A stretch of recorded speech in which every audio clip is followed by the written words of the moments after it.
Mon Seigneur et mon Dieu, je crois de tout mon cœur que tu es ici, que tu me vois, que tu m'entends. Je t'adore à genoux devant toi, je te demande le pardon de mes péchés et ton aide pour faire de mon mieux ce moment de prière. Marie, ma mère immaculée, Saint Joseph et mon ange gardien, intercédez pour moi. Alors que nous montons à travers le désert qui sépare Jéricho de Jérusalem, le long de ce wadi desséché, nous repensons tous, alors que nous te suivons, Jésus, nous repensons tous à ce que nous avons vécu ces derniers jours avec toi, ce que nous avons vécu depuis que nous te connaissons, depuis que tu nous as appelés alors qu'on était encore des pécheurs, qu'on était certains parmi nous des publicains, d'autres des prostituées, tu nous as appelés, et nous repensons à tout ce que nous avons vécu avec toi. Nous nous approchons de Jérusalem, il fait chaud, on entend seulement le bruit des pas sur le sol, un peu caillouteux. On sent la chaleur qui pèse sur chacun de nos corps, et il y a une sorte de silence grave qui s'est imposé sur nous parce que nous savons que nous approchons de Jérusalem.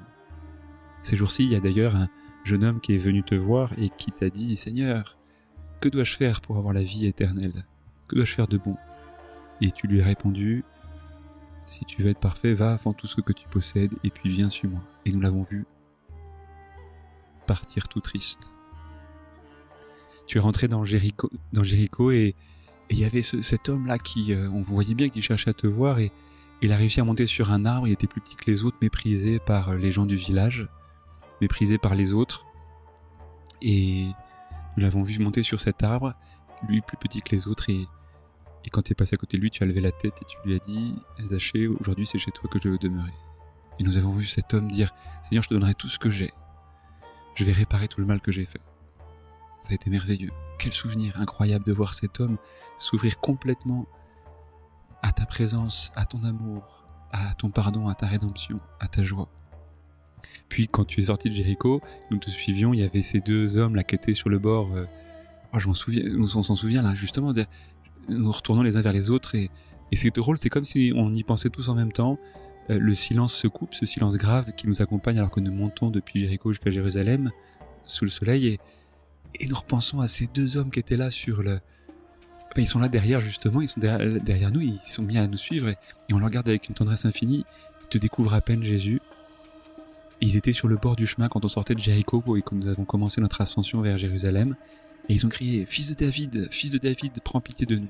Et nous, on avait un peu peur parce que on sait bien que les Juifs ont peur que tu sois le Messie, on sait bien qu'Hérode a peur que tu sois le Messie, que les Romains ont peur et tout le monde tremble devant ta personne, et en même temps, ils sont tous fascinés par tout le bien que tu fais, les miracles, et puis il doit y avoir un peu de jalousie de leur part. Et donc, nous, on leur disait à ces aveugles, mais taisez-vous. Et eux, ils criaient de plus belle parce qu'étant aveugles, ils voyaient qui t'étais vraiment. Alors que nous, si souvent, on a été en train de penser qu'on croyait de savoir qui tu étais, et au fait, on t'ignorait, et eux savaient vraiment qu'ils avaient le fils de David en face d'eux, le roi qu'ils attendaient, le roi que nous attendons aussi, le roi que nous désirons tous, le roi que tous les hommes désirent. Et tu leur as dit, appelez-les. Et nous, on est partis les chercher. Et ils ont laissé leur manteau derrière et ils ont couru vers toi alors qu'ils sont aveugles sans trébucher. Et alors là, tu leur as posé une question dont nous, on n'a pas compris. Que voulez-vous que je fasse pour vous ? C'est bizarre, Jésus, quand tu poses ces questions. D'ailleurs, en montant toujours de Jéricho à Jérusalem, le silence se refait à nouveau entre les rangs. Pourquoi, Jésus, tu poses ces questions ? Quand tu as des aveugles devant toi, pourquoi tu leur demandes s'ils veulent être guéris ? Quand tu as des paralysés devant toi, pourquoi tu leur pardonnes le péché ? Quand tu as un père de famille qui est devant toi, et avec son enfant qui va pas bien du tout, et tu lui demandes « que veux-tu que je fasse pour toi ?» Quand tu as un père de famille qui vient te trouver parce que sa fille est là, à telle extrémité, il semblerait que tu ne sois pas vraiment conscient. Quand Lazare, qu'on a vu il n'y a pas longtemps, mourir, tu fais rien, on a l'impression que tu restes un peu plus longtemps. Toutes ces choses mystérieuses que nous ne comprenons pas, que tu as faites dans nos vies, à chacun d'entre nous, les apôtres, à tous ces disciples qui sommes là et qui te suivons. Et puis ils t'ont dit, Seigneur, fais que nous voyions. Et tu as dit qu'il vous soit fait sur votre foi. Et ils ont ouvert les yeux, ils sont mis à te suivre. Et ils sont là derrière nous, et ils te suivent.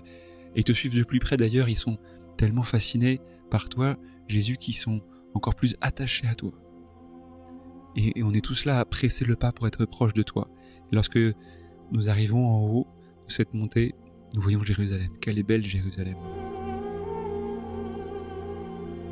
C'est la ville de ton cœur, c'est la ville que tu aimes, c'est la ville comme Dieu que tu as désiré construire pendant des centaines d'années, pendant tout le temps d'Abraham, d'Isaac, de Jacob, de Moïse, jusque à Josué, la conquête de la terre promise. Et enfin David a pu construire cette ville, et Salomon y a fait le temple. On voit le temple d'ailleurs, il est magnifique ce temple. Mais il est si pauvre par rapport à la beauté de ton corps, Jésus, puisque toi seul contiens la plénitude de la divinité à laquelle j'aspire de tout mon cœur, de tout mon être. Et on voit cette Jérusalem. Et toi, Jésus, je te vois pleurer sur Jérusalem. Et puis, tu appelles d'autres d'entre nous en disant, en les envoyant en mission, allez dans la ville chez un tel et allez prendre un âne, et si il vous demande que faites-vous avec cet âne, vous leur répondrez, le maître en a besoin, et il vous laissera aller. C'est toujours étonnant quand tu m'envoies faire des choses parfois, Jésus, que je comprends pas, que nous ne comprenons pas. Alors, obéissant à ta parole, parce que nous avons appris à te faire confiance, nous avons appris à nous abandonner à ta parole pleinement, eh bien, 2 d'entre nous partent vers le village et y trouvent ce petit âne. Et alors nous, dans l'enthousiasme, on se dit, mais l'âne, mais l'âne, c'est l'âne royal, c'est l'âne qui portait David. Mais attends, Seigneur, ah non, mais attends, t'es en train de demander qu'on apporte un âne? Ça veut dire que tu vas enfin être roi, tu vas rétablir ta royauté, tu vas régler tous les problèmes de nos vies, tous les problèmes de nos villages, tous les problèmes d'Israël. Peut-être que tu vas chasser l'envahisseur, peut-être que tu vas régler tous les problèmes religieux, peut-être que tu vas régler tous les problèmes climatiques, etc. Tu vas tout résoudre. Enfin, tu acceptes d'être le roi. Alors, nous, dans un enthousiasme fou, avec les autres disciples, nous mettons nos manteaux sur l'âne et nous te laissons t'asseoir dessus. Et l'un d'entre nous conduit l'âne, et dans l'enthousiasme où nous sommes, nous mettons nos manteaux par terre pour que même l'âne marche sur nos manteaux. Cet âne qui est devenu un trône royal, le trône du roi. Et tous, nous nous mettons à reconnaître en toi, enfin, le fils de David, le vrai roi, le roi que nous désirions tous, le roi qui, enfin, pourrait rétablir la paix, redonner la joie au monde. Et les gens nous voient faire et ils te reconnaissent, Jésus. Et eux aussi, ils se mettent à regardez, il y en a un qui a commencé à couper des branches d'olivier, d'autres des branches de laurier, et ils mettent tout ça au sol. Et ils mettent aussi leur manteau au sol, et tous, ils se mettent à crier avec nous, Hosanna, Hosanna, fils de David, Hosanna, béni soit celui qui vient au nom du Seigneur, béni soit le fils de David qui vient rétablir le règne de son père, béni soit celui qui vient au nom du Seigneur. Il y a une espèce d'enthousiasme. La chaleur a laissé place extérieure, la chaleur physique a laissé place à une chaleur humaine. Et il semblerait que les gens viennent des villages alentours pour t'acclamer Jésus comme leur roi. Et nous sommes derrière, et nous sommes tellement fiers d'être les disciples d'un tel roi, de nous être attachés à lui, d'avoir été choisis par lui. Quel bonheur d'être là avec toi. Et on descend le mont des Oliviers, et on remonte et on s'approche de la ville, et plus nous approchons de la ville, plus la foule se fait compacte, et plus les palmes sont là, à la main ou au sol, les manteaux sont là au sol, et tout le monde acclame, Hosanna, Hosanna, fils de David. Et les enfants sont là, ils chantent, ils dansent, les femmes pleurent de joie, les hommes, on les voit émus, bouleversés. Ils sont dans une extase, une excitation folle. Et nous sommes là aussi tellement fiers de t'accompagner, et on a l'impression d'être comme ta garde rapprochée. Nous nous mettons autour de toi pour que tu puisses continuer à avancer. Et nous sommes tellement heureux de t'acclamer, Jésus. Nous sommes tellement heureux d'être accompagnés par toi et de pouvoir célébrer. Puis tu rentres dans la ville, par la porte Alors les gardes romains sont un peu éberlués, ils se demandent qu'est-ce que c'est que cette mascarade, ils ont un peu peur et en même temps, ils voient que on n'est pas là pour les pousser ni pour les bousculer. Et avec toi, nous rentrons dans le temple et on a l'impression que ça y est, tu vas prendre possession de ton temple, tu vas prendre possession de la ville. Et quelques Grecs sont là qui te cherchent et tu leur annonces que dans quelque temps ton nom sera glorifié. Et il y a une espèce de tonnerre qui vient du ciel, on se demande un peu d'où ça vient, qui dit « Ce nom, je l'ai glorifié et je le glorifierai encore ». On comprend pas trop ce que c'est, le tonnerre nous étonne un peu. Tous les gens sont là, ils voient, ils sont un peu étonnés, ils comprennent pas trop ce qui leur arrive. Et en même temps, ils sont tous là, avec nous, tes disciples, nous, tes apôtres, nous, les saintes femmes qui te suivons depuis déjà 3 ans. Et on est un peu étonnés, mais on sent qu'il y a quelque chose qui se passe, on sait pas trop quoi. On sait qu'il y a quelque chose qui commence, mais on sait pas trop quoi. Et en même temps, à certains moments, dans nos mémoires, revient douloureusement cette phrase que tu nous as prononcée déjà 3 fois. Le Fils de l'homme va être livré aux mains des pécheurs. Ils le flagelleront, le couronneront d'épines, le crucifieront, le tueront et le 3e jour il ressuscitera. Et il y a cette douleur qui reste, il y a cette peur qui reste. On dit mais je comprends pas, il y a toute cette joie et en même temps tu nous as dit ça et on sait pas trop. On sait pas trop sur quel pied danser, on sait pas trop comment rentrer dans Jérusalem, on sait pas trop comment vivre ces moments-là.